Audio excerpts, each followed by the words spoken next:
Drag Me to Hell is actually a metaphor for an eating disorder. From the mind of the man behind Evil Dead, Drag Me to Hell is another body horror spectacle that has disgusted and entertained audiences in equal measure, telling the tale of a woman desperately seeking reprieve from a demon after her soul. But what if there's more to the body than just the horror in this film? There's one theory that has struck a chord with viewers continuously since its release, that Christine isn't actually running from supernatural forces, but a psychotic break brought on by bulimia. I'm not sure which one is more disturbing. With that in mind, I'm Ash, and this is how Drag Me to Hell is actually a metaphor for an eating disorder. Drag Me to Hell is a story of a young, career-minded woman, Christine Brown, who refuses a loan to a struggling pensioner, Mrs. Ganush, in the hopes of getting a promotion. As that would be a terribly boring story on its own, Mrs. Ganush then curses Christine, condemning her to a series of grisly and disgusting ordeals. Christine has 3 days to break the curse, or the demon Lamia will take her soul to hell for all eternity.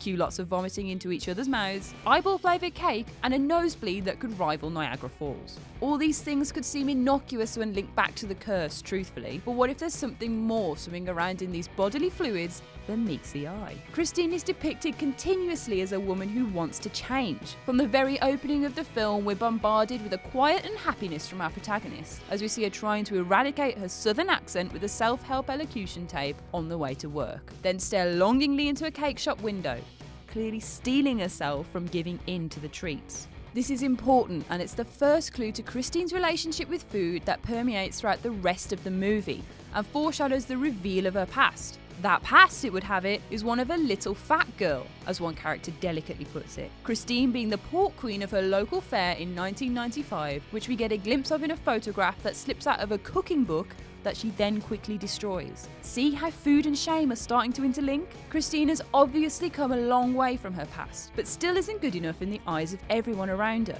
She's competing for a promotion at work, put down by her boss and co-worker, and her boyfriend's mom wishes he was with someone else. Her unhappiness is channeled into becoming the perfect woman, and this impossible task is attempted through bulimia. How does this relate to Mrs. Ganush and the Lamia? I hear you cry, and that's where this theory gets interesting. The visit from Mrs. Ganush is a representation of Christine's future self if she doesn't stop the harm she's putting her body through. With broken, yellowed nails, damaged skin, and stringy hair, Ganush is the accumulation of symptoms associated with bulimia, and a vision of what Christine will become. Hence her attempts to deny the old woman and push her out of her presence and mind in place of a promotion. Her curse on Christine from the Lamia, who in fact shares the name with a woman cursed to unhappiness and feasting on flesh in Greek mythology, is a physical expression of her inner demons. It knows about her disorder that she desperately tries to hide. It attacks her in the kitchen and turns her cooking utensils against her. It appears silhouetted with what could be seen as pig hooves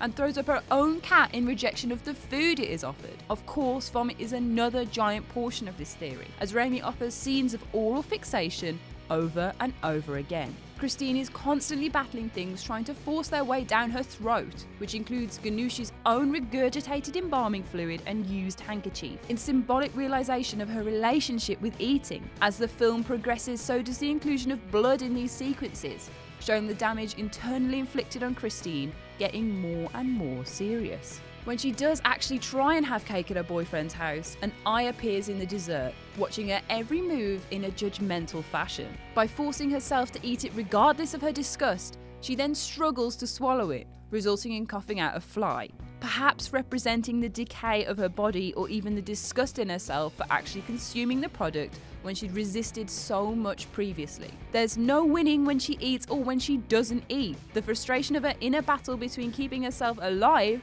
and becoming the image of perfection in constant flux. There is plenty more that supports the theory of Christine's bulimia, but we'll end it where it's most appropriate. Surprisingly, that would be the end. Christine's only way of saving her soul from the Lamia boils down to a decision to shove the curse button down Mrs. Ganush's throat, and it fails.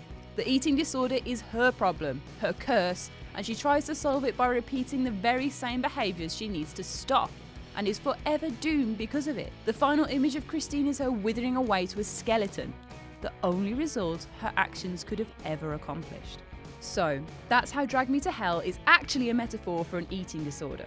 What other pieces of evidence can you spot that support this theory? Do you think it's nonsense, or that there's a shred of plausibility to Christine's bulimia? Share your thoughts in the comments section below. Make sure to subscribe for more content like this. Thanks for watching.